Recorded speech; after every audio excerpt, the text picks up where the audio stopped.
Everything you've ever wanted to know about assassination of John F. Kennedy, read in full from Wikipedia. Stick around to the end. Let's begin. Background: Kennedy.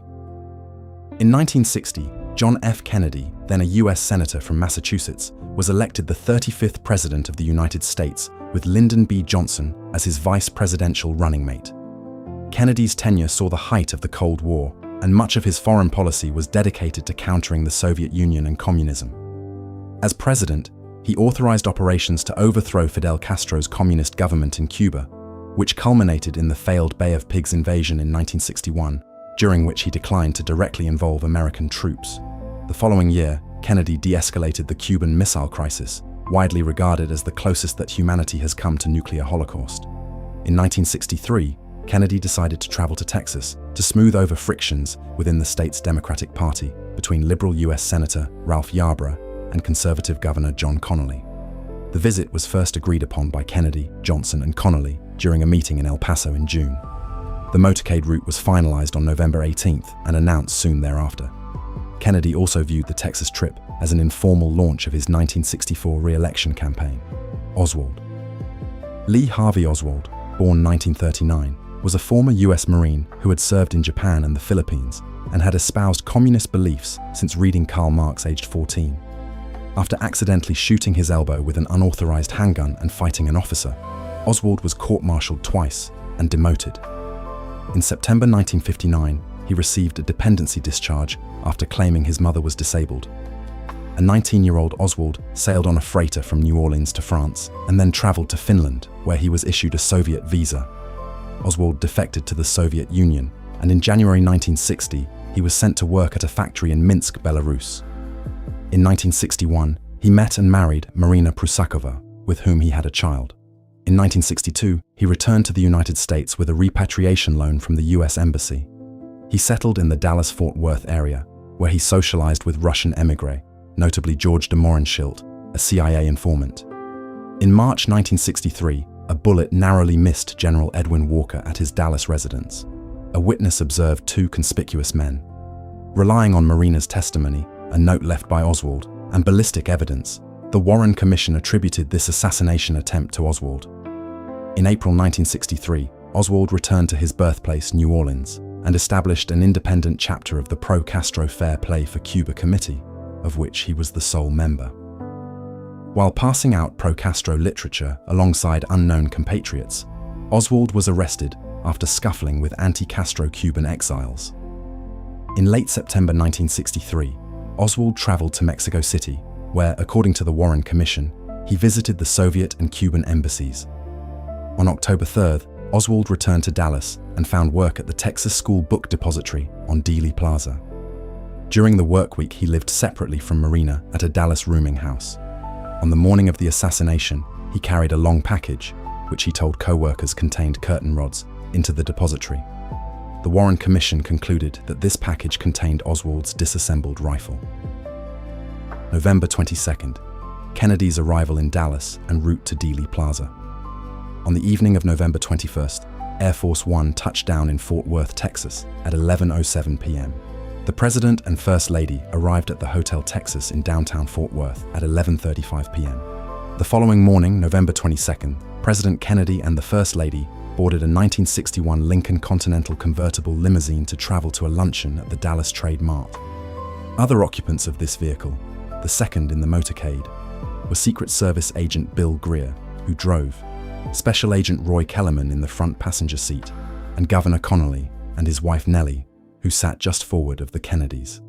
4 Dallas police motorcycle officers accompanied the Kennedy limousine. Vice President Johnson, his wife Lady Bird, and Senator Yarborough rode in another convertible. The motorcade's meandering 10-mile, 16 kilometers route through Dallas was designed to give Kennedy maximum exposure to crowds by passing through a suburban section of Dallas and Main Street in downtown Dallas, before turning right on Houston Street. After another block, the motorcade was to turn left onto Elm Street, pass through Dealey Plaza, and travel a short segment of the Stemmons Freeway to the Trade Mart. The planned route had been reported in newspapers several days in advance.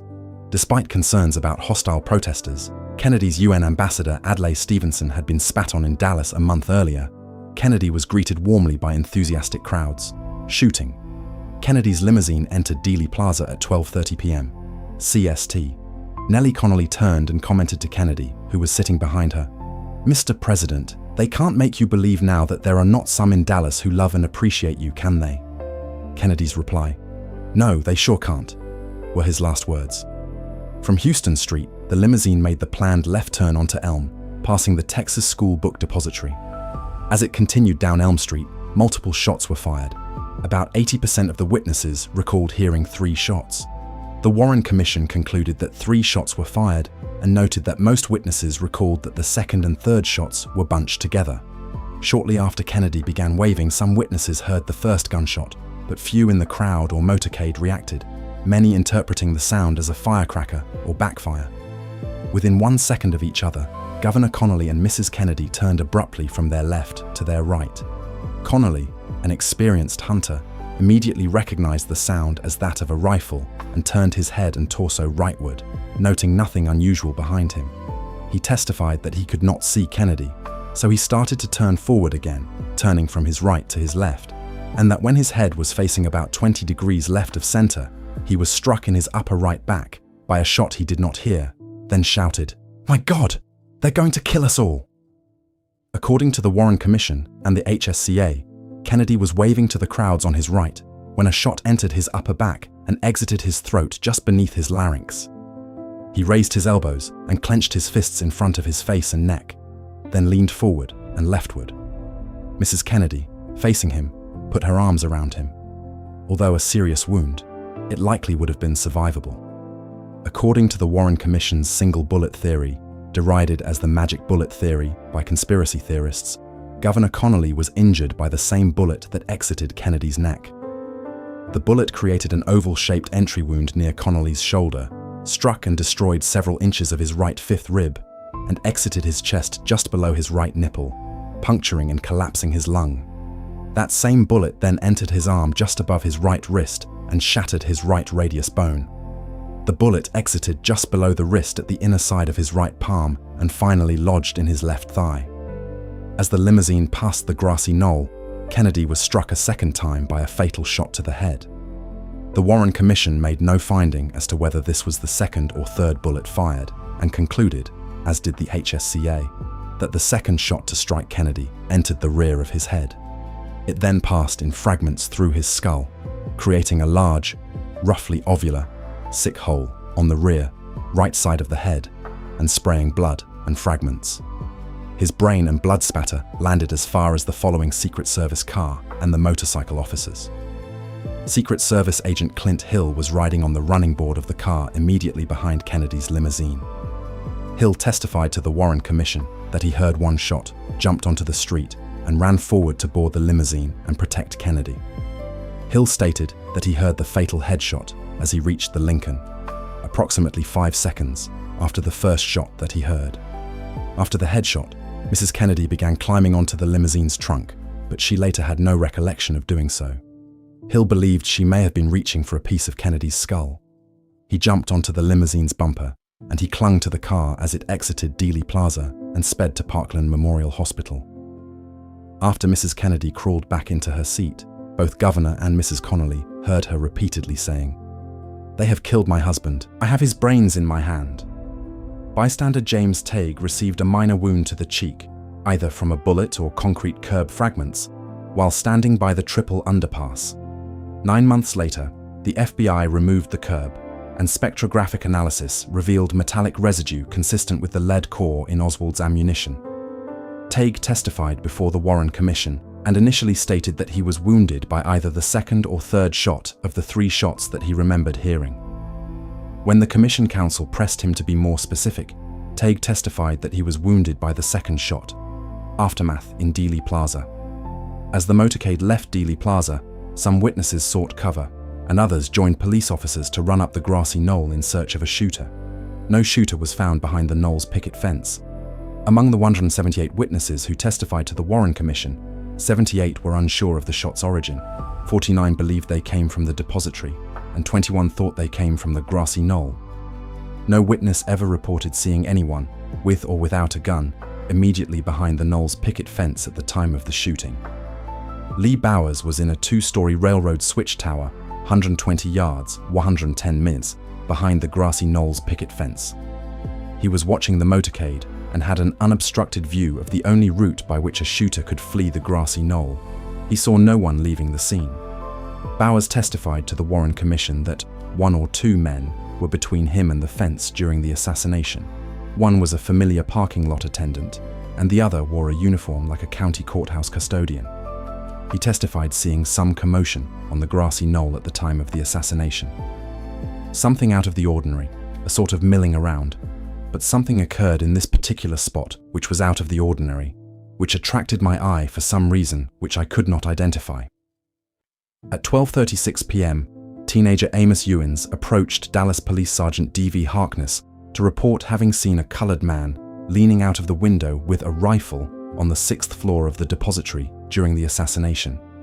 In response, Harkness radioed that he was sealing off the depository. Witness Howard Brennan then approached a police inspector to report seeing a shooter, a white man in khaki clothing, in the same window. Police broadcast Brennan's description of the man at 12:45 p.m. Brennan testified that, after the second shot, this man was aiming for his last shot, and maybe paused for another second as though to assure himself that he had hit his mark. Witness James R. Worrell Jr.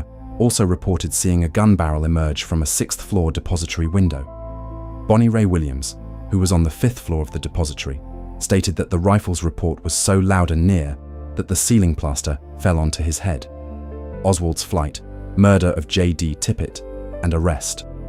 When searching the 6th floor of the depository, 2 deputies found an Italian Carcano M91 .38 bolt-action rifle. Oswald had purchased the used rifle the previous March under the alias A. Heidel and had it delivered to his Dallas P.O. box. The FBI found Oswald's partial palm print on the barrel, and fibers on the rifle were consistent with those of Oswald's shirt. A bullet found on Governor Connolly's hospital gurney and 2 fragments found in the limousine were ballistically matched to the Carcano. Oswald left the depository and traveled by bus to his boarding house, where he retrieved a jacket and revolver. At 1:12 p.m., police officer J.D. Tippit spotted Oswald walking in the residential neighborhood of Oak Cliff and called him to his patrol car. After an exchange of words, Tippit exited his vehicle. Oswald then shot Tippit 3 times in the chest. As Tippit lay on the ground, Oswald fired a final shot into Tippit's right temple. Oswald then calmly walked away before running as witnesses emerged. As Dallas police officers conducted a roll call of depository employees, Oswald's supervisor, Roy Truly, realized that Oswald was absent and notified the police. Based on a false identification of Oswald, Dallas police raided a library in Oak Cliff before realizing their mistake. At 1:36 p.m., the police were called after a conspicuous Oswald, tired from running, was seen sneaking into the Texas Theater without paying. With the film War is Hell still playing, Dallas policemen arrested Oswald after a brief struggle in which Oswald drew his fully loaded gun. He denied shooting anyone and claimed he was being made a patsy because he had lived in the Soviet Union. Kennedy declared dead. Johnson sworn in. At 12:38 p.m., Kennedy arrived in the emergency room of Parkland Memorial Hospital. Although Kennedy was still breathing after the shooting, his personal physician, George Berkeley, immediately saw that survival was impossible. After Parkland surgeons performed futile cardiac massage, Kennedy was pronounced dead at 1 p.m., 30 minutes after the shooting. CBS host Walter Cronkite broke the news on live television. The Secret Service was concerned about the possibility of a larger plot and urged Johnson to leave Dallas and return to the White House, but Johnson refused to do so without any proof of Kennedy's death. Johnson returned to Air Force One around 1:30 p.m., and shortly thereafter, he received telephone calls from advisors McGeorge Bundy and Walter Jenkins, advising him to depart for Washington, D.C. immediately. He replied that he would not leave Dallas without Jacqueline Kennedy, and that she would not leave without Kennedy's body. According to Esquire, Johnson did not want to be remembered as an abandoner of beautiful widows. At the time of Kennedy's assassination, the murder of a president was not under federal jurisdiction. Accordingly, Dallas County Medical Examiner Earl Rose insisted that Texas law required him to perform an autopsy. A heated exchange between Kennedy's aides and Dallas officials nearly erupted into a fistfight before the Texans yielded and allowed Kennedy's body to be transported to Air Force One. At 2:38 p.m., with Jacqueline Kennedy at his side, Johnson was administered the oath of office by federal judge Sarah Tillman Hughes aboard Air Force One, shortly before departing for Washington with Kennedy's coffin. Immediate aftermath: autopsy. President Kennedy's autopsy was performed at Bethesda Naval Hospital in Maryland on the night of November 22nd. Jacqueline Kennedy had selected a naval hospital as the post-mortem site, as President Kennedy had been a naval officer during World War II. The autopsy was conducted by 3 physicians, Naval Commanders James Humes and J. Thornton Boswell, with assistance from ballistics wound expert Pierre A. Fink. Humes led the procedure. Under pressure from the Kennedy family and White House staffers to expedite the procedure, the physicians conducted a rushed and incomplete autopsy. Kennedy's personal physician, Rear Admiral George Berkeley, signed a death certificate on November 23rd and recorded that the cause of death was a gunshot wound to the skull. 3 years after the autopsy, Kennedy's brain, which had been removed and preserved for later analysis, was found to be missing when the Kennedy family transferred material to the National Archives. Conspiracy theorists often claim that the brain may have shown that the headshot entered from the front. Alternatively, the HSCA concluded that an assistant to Attorney General Robert F. Kennedy, the president's brother, likely removed the footlocker holding the brain and other materials at his direction, and he either destroyed these materials or otherwise rendered them inaccessible to prevent misuse of said material, or to hide the extent of the president's chronic illnesses and consequent medication. Some autopsy X-rays and photographs have also been lost. Most historians regard the autopsy as the most botched segment of the government's investigation. The HSCA Forensic Pathology Panel concluded that the autopsy had extensive failings, including failure to take sufficient photographs, failure to determine the exact exit or entry point of the head bullet, not dissecting the back and neck, and neglecting to determine the angles of gunshot injuries relative to body axis. The panel further concluded that the 2 doctors were not qualified to have conducted a forensic autopsy. Panel member Milton Halpin, chief medical examiner for New York City, said that selecting Humes, who had only taken a single course on forensic pathology, to lead the autopsy was like sending a 7-year-old boy who has taken 3 lessons on the violin over to the New York Philharmonic and expecting him to perform a Tchaikovsky symphony. Funeral. Following the autopsy, Kennedy lay in repose in the East Room of the White House for 24 hours. President Johnson issued Presidential Proclamation 3561, declaring November 25th to be a national day of mourning and that only essential emergency workers be at their posts. The coffin was then carried on a horse-drawn caisson to the Capitol to lie in state. Hundreds of thousands of mourners lined up to view the guarded casket, with 250,000 passing through the rotunda during the 18 hours of lying in state. Even in the Soviet Union, according to a memo by FBI Director J. Edgar Hoover, news of the assassination was greeted by great shock and consternation, and church bells were tolled in the memory of President Kennedy. Kennedy's funeral service was held on November 25th at St. Matthew's Cathedral, with the Requiem Mass led by Cardinal Richard Cushing. About 1,200 guests, including representatives from over 90 countries, attended. Although there was no formal eulogy, Auxiliary Bishop Philip M. Hannon read excerpts from Kennedy's speeches and writings. After the service, Kennedy was buried at Arlington National Cemetery in Virginia. An eternal flame was lit at his burial site in 1967. Murder of Oswald. On Sunday, November 24th, at 11:21 a.m., as Oswald was being escorted to a car in the basement of Dallas Police Headquarters for the transfer from the city jail to the county jail, he was shot by Dallas nightclub owner Jack Ruby. The shooting was broadcast live on television. Robert H. Jackson of the Dallas Times-Herald photographed the shooting. For the photograph, titled "Jack Ruby Shoots Lee Harvey Oswald," he was awarded the 1964 Pulitzer Prize for photography. Drifting in and out of consciousness, Oswald was taken by ambulance to Parkland Memorial Hospital. He was treated by the same surgeons who had tried to save Kennedy. The bullet had entered his lower left chest but had not exited. Major heart blood vessels such as the aorta and inferior vena cava were severed, and the spleen, kidney, and liver were hit. Despite surgical intervention and defibrillation, Oswald died at 1:07 p.m.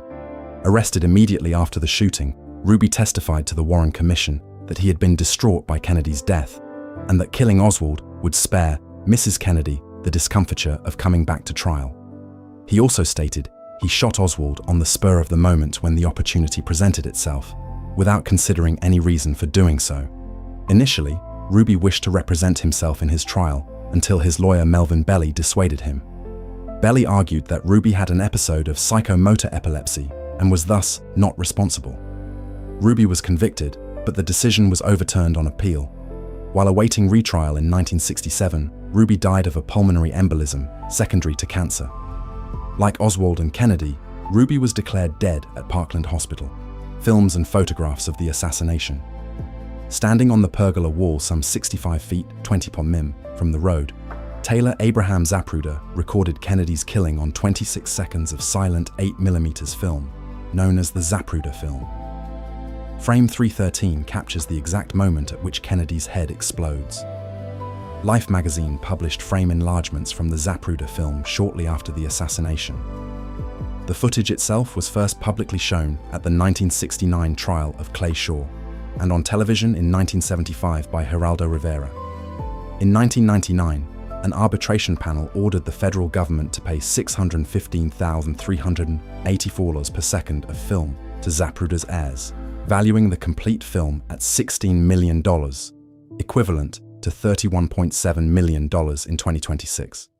Zapruder was one of at least 32 people in Dealey Plaza known to have made film or still photographs at or around the time of the shooting. Most notably among the photographers, Mary Moorman took several photos of Kennedy with her Polaroid, including one of Kennedy less than 1/6 of a second after the headshot. In addition to Zapruder, Charles Bronson, Marie Muchmore, and Orville Nix filmed the assassination, but at farther distances than Zapruder. Of the three, only Nix, who filmed the assassination from the opposite side of Elm Street from Zapruder, capturing the grassy knoll, actually recorded the fatal shot. In 1966, Nix claimed that, after he gave the film to the FBI, the duplicate that they returned had frames missing or ruined. Although lower quality duplicates exist, the original film has been missing since 1978. Previously unknown footage filmed by George Jeffreys was released in 2007. Recorded a few blocks before the shooting, the film captures Kennedy's bunched suit jacket, explaining the discrepancies between the location of the bullet hole in Kennedy's back and his jacket. Some films and photographs captured an unidentified woman apparently filming the assassination. Researchers have nicknamed her the Babushka Lady due to the shawl around her head. In 1978, Gordon Arnold came forward and claimed that he had filmed the assassination from the grassy knoll and that a police officer had confiscated his film.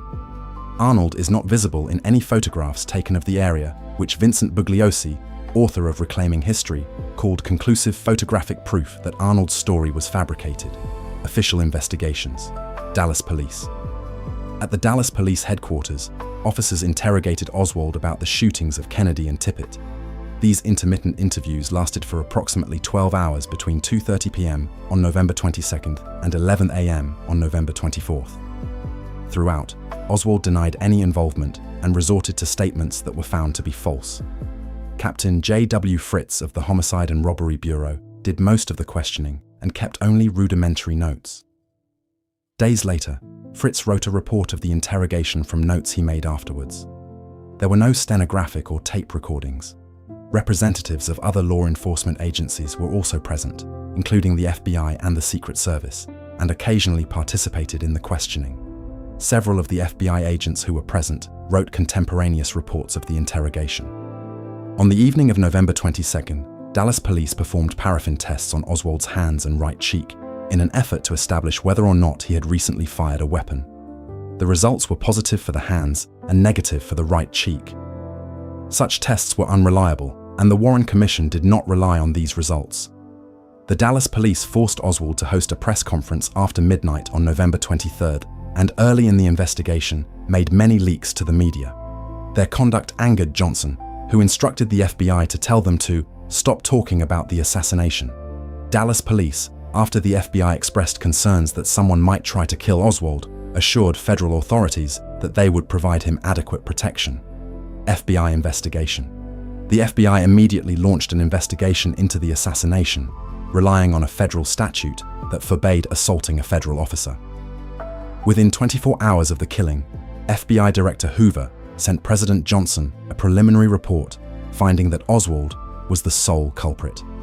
After Ruby killed Oswald, Johnson decided that the Texas authorities were incompetent and instructed the FBI to conduct a complete investigation. On December 9, 1963, the Warren Commission received the FBI's report of its investigation, which concluded that 3 bullets had been fired, the first striking Kennedy in the upper back, the second striking Connolly, and the third striking Kennedy in the head, killing him. The FBI continued to serve as the main investigative arm of the Warren Commission in the field. A total of 169 FBI agents worked on the case, conducting over 25,000 interviews and writing over 2,300 reports. The thoroughness of the FBI's investigation is contested. Bugliosi applauded its quality and cites conspiracy theorist Harrison Edward Livingstone's praise of the FBI's commitment to following all leads. In its 1979 report, the HSCA found that the FBI's investigation of pro- and anti-Castro Cubans and any connections to Oswald or Ruby was insufficient. The HSCA also noted that Hoover seemed determined to make the case that Oswald was the lone assassin within 24 hours of the assassination. Warren Commission. On November 29th, President Johnson established by executive order the President's Commission on the Assassination of President Kennedy and selected Chief Justice Earl Warren of the U.S. Supreme Court to chair the investigation, commonly known as the Warren Commission. Its 888-page final report was presented to Johnson on September 24, 1964, and made public 3 days later. It concluded that Lee Harvey Oswald had acted alone in killing Kennedy and wounding Connolly, and that Jack Ruby acted alone in killing Oswald. It made no conclusions as to Oswald's motive, but noted his Marxism, anti-authoritarianism, violent tendencies, failure to form personal relationships, and his desire to be significant in history. Upon examining the Zapruder film, Commission staffers realized that the FBI's gunshot theory was impossible. The reaction times of Kennedy and Connolly were too close to have been caused by 2 bullets from Oswald. The reaction interval was less than the 2.3 seconds that it took to reload. This was one of the Commission's most crucial findings, that a single shot caused the non-fatal wounds of Kennedy and Connolly, known as the single bullet theory. In May 1964, staffer Arlen Specter replicated the single bullet's trajectory via a reenactment in Dealey Plaza. The bullet's path was exactly consistent with Kennedy's and Connolly's wounds. Out of the 8 commission members, 3, Representative Hale Boggs and Senators John Cooper and Richard Russell, found the theory improbable. Their qualms were not mentioned in the final report. Conspiracy theorists labeled this theory the magic bullet theory, partly due to the bullet's intact and purportedly pristine state. However, the HSCA's Michael Barden noted that the bullet, despite its lack of fragmentation, was fundamentally deformed. In 2023, Secret Service agent Paul E. Landis, who had stood on the running board of Kennedy's car, told the New York Times that he retrieved the magic bullet from immediately behind Kennedy's seat upon arrival at Parkland, and that he placed it on Kennedy's stretcher. Landis believes that the bullet dislodged from a shallow wound in Kennedy's back. As well as the Warren Report's 27 published volumes, the Commission created hundreds of thousands of pages of investigative reports and documents.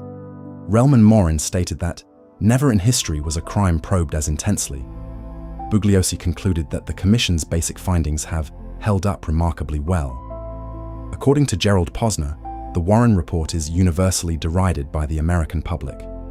Walter Cronkite noted that, although the Warren Commission had full power to conduct its own independent investigation, it permitted the FBI and the CIA to investigate themselves, and so cast a permanent shadow on the answers. According to a 2014 report by CIA Chief Historian David Robarge, then CIA Director John A. McCone was involved in a benign cover-up by withholding information from the Commission. Trial of Clay Shaw. On March 22, 1967, New Orleans District Attorney Jim Garrison arrested and charged New Orleans businessman Clay Shaw with conspiring to assassinate President Kennedy, with the help of Oswald, David Ferry, and others. A respected businessman who had helped renovate and preserve the French Quarter, Shaw was described as the unlikeliest villain since Oscar Wilde. Both Shaw and the neurotic, avidly anti-Castro Ferry were members of New Orleans' gay community. Ferry died, possibly by suicide, 4 days after news of the investigation broke.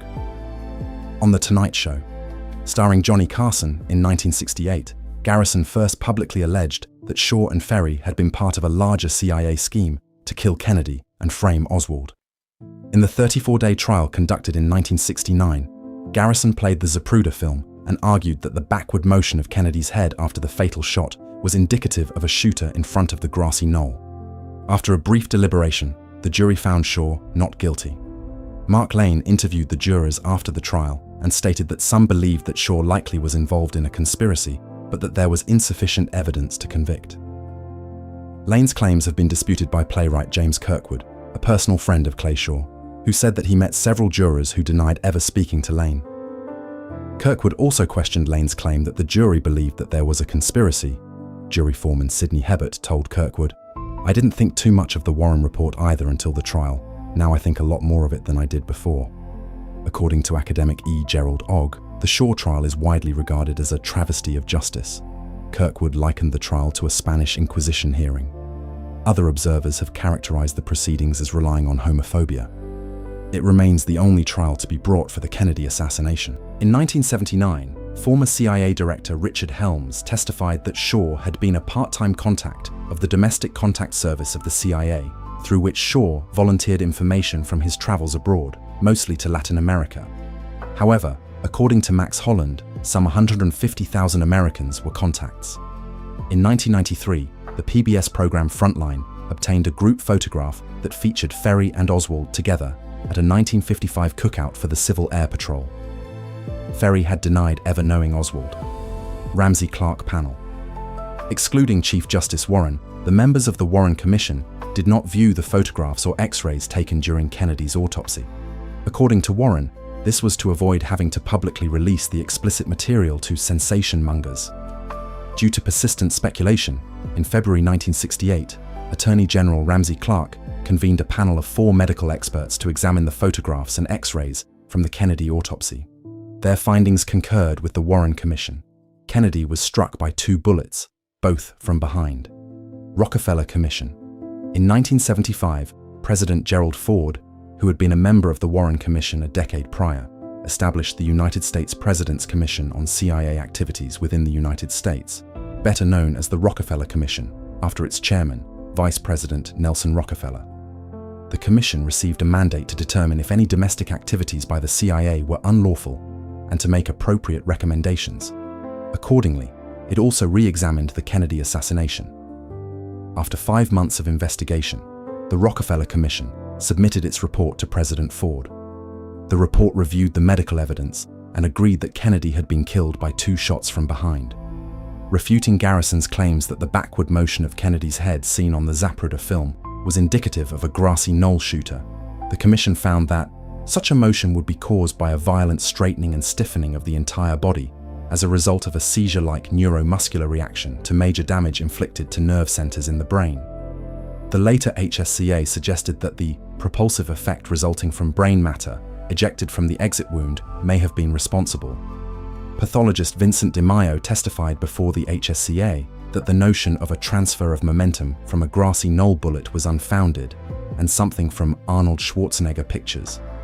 The Rockefeller Commission also sought to determine whether CIA operatives, particularly E. Howard Hunt and Frank Sturgis, were present in Dealey Plaza during the assassination, and whether they were among the 3 tramps pictured shortly after the assassination.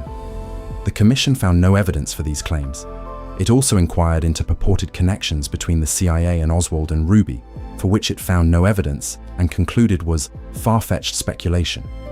They concluded that there was no credible evidence of CIA involvement. Church Committee.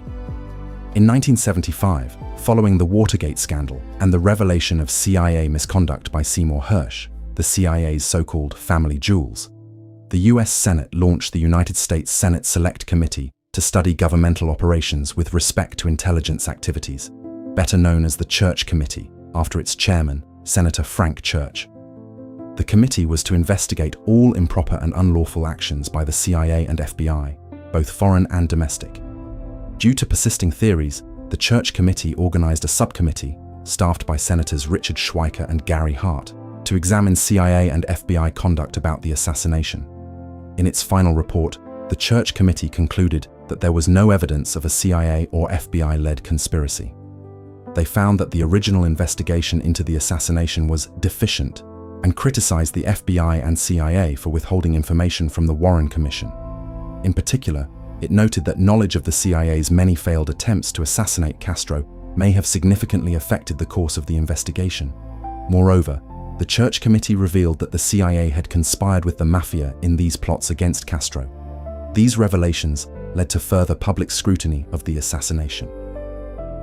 United States House Select Committee on Assassinations. As a result of increasing public and congressional skepticism of the Warren Commission's findings and the transparency of government agencies, in 1976, the House Select Committee on Assassinations was created to investigate the assassinations of Kennedy and of Martin Luther King Jr. The HSCA conducted its inquiry until 1978 and issued its final report the following year, concluding that Kennedy was likely assassinated as a result of a conspiracy.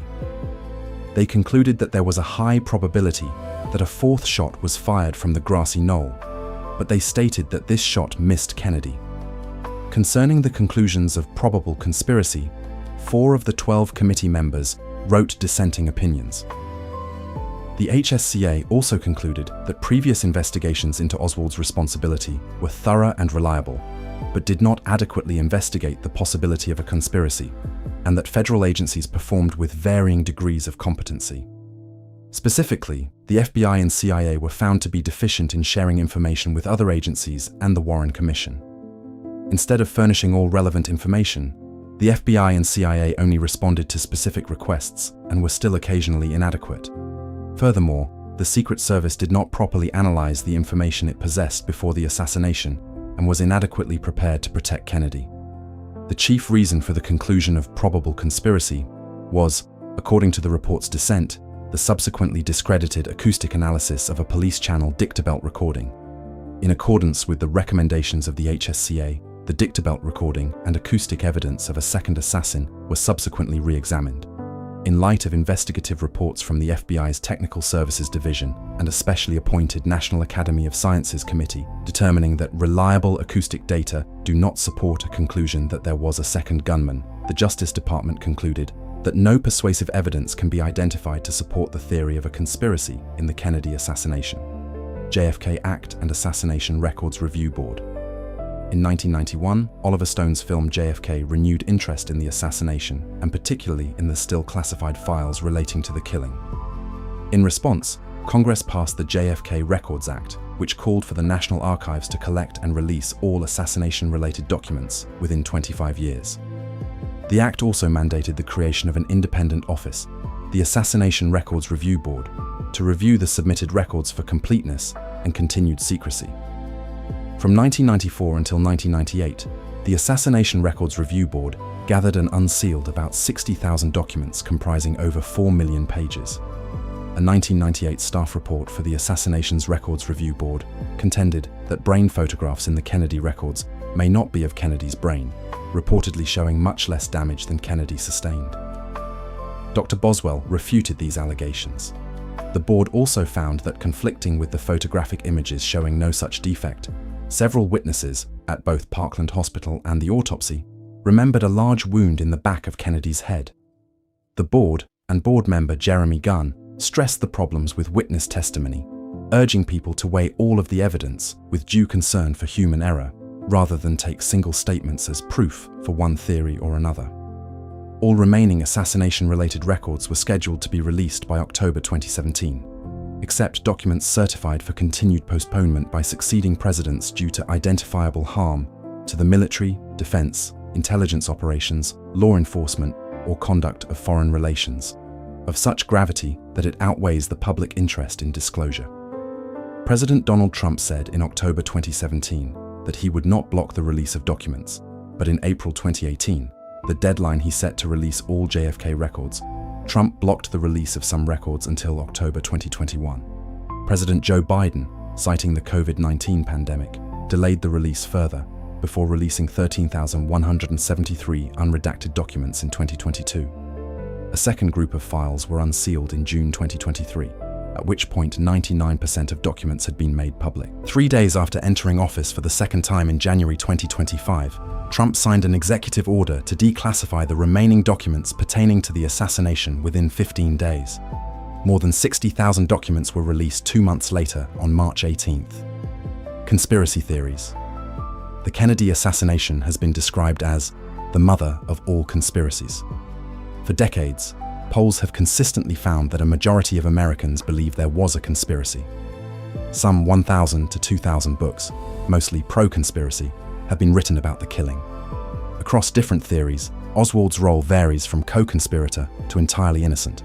Common culprits include the FBI, the CIA, the US military, the mafia, the military-industrial complex, Vice President Johnson, Castro, the KGB, or some combination thereof.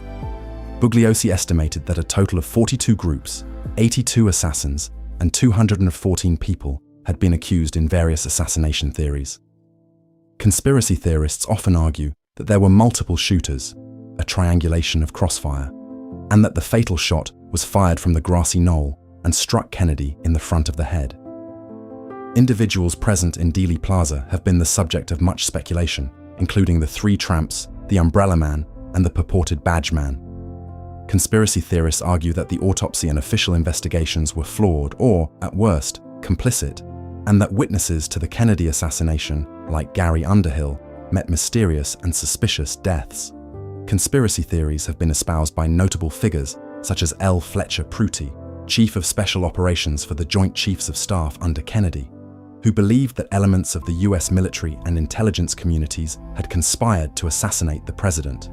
Governor Connolly also rejected the single bullet theory, and President Johnson reportedly expressed doubt regarding the Warren Commission's conclusions before his death.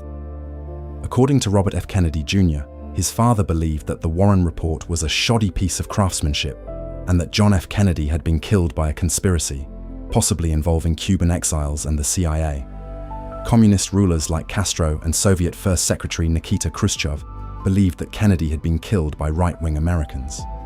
Former CIA Director R. James Woolsey has argued that Oswald killed Kennedy as part of a Soviet conspiracy. That's the complete article. If you made it this far, you'll love the rest of the channel. Subscribe for a new Wikipedia deep dive every single day. The next video is on screen now, and if there's a topic you want narrated, drop it in the comments. Thanks for watching.